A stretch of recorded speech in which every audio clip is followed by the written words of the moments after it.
Hello everyone, I Astha representing Chambers of Himanjali Gautam is going to speak on the topic right to equality. Article 14 to 18 guarantee each and every citizen of India right to equality. Article 14 specifically says that nobody should be discriminated unreasonably and every citizen of India is equal before law. Article 15 prohibits discrimination on the basis of race, caste, religion, and place of birth. Article 16 guarantees equal opportunities in public employment. Article 17 abolishes untouchability, and Article 18 abolishes title.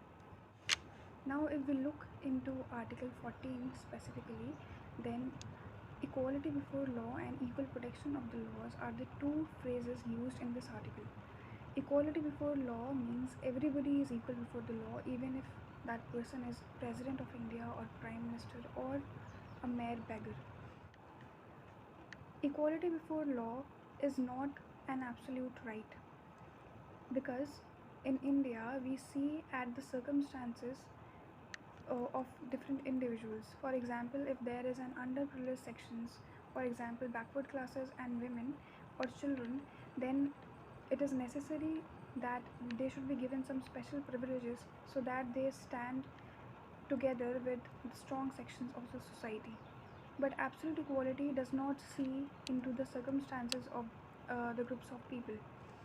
So in India, there is equality before law, because of which certain underprivileged classes get certain privileges.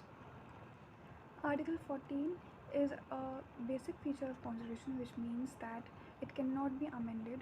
There are certain exceptions to equality before law. The first exception is that we as private individuals do not have the same rights as public officials. For example, if a police officer has the right to arrest a wrongdoer or somebody who has done an illegal act, we as private individuals do not have the right to arrest him. Only the police officers has that right. We cannot contend that equality before law is prohibited uh, in this situation. The second exception is that certain professions are governed by their respective rules. For example, armed forces are governed by military laws.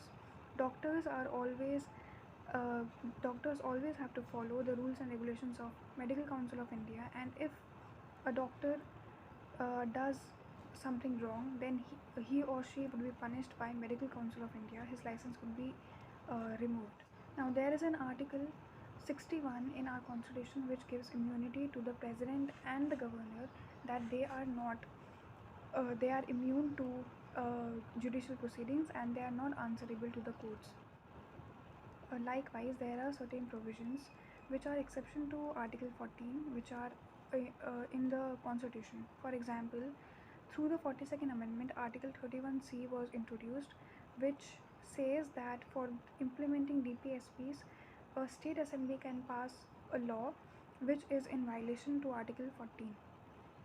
Then there is a second provision, which is that a president passes the proclamation of emergency, and if that emergency violates Article 14, then it cannot be contended before the court.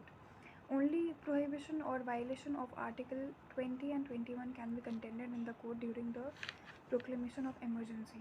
Now, as we have already discussed, there is Article 361 which gives immunity to governors and president against judicial proceedings.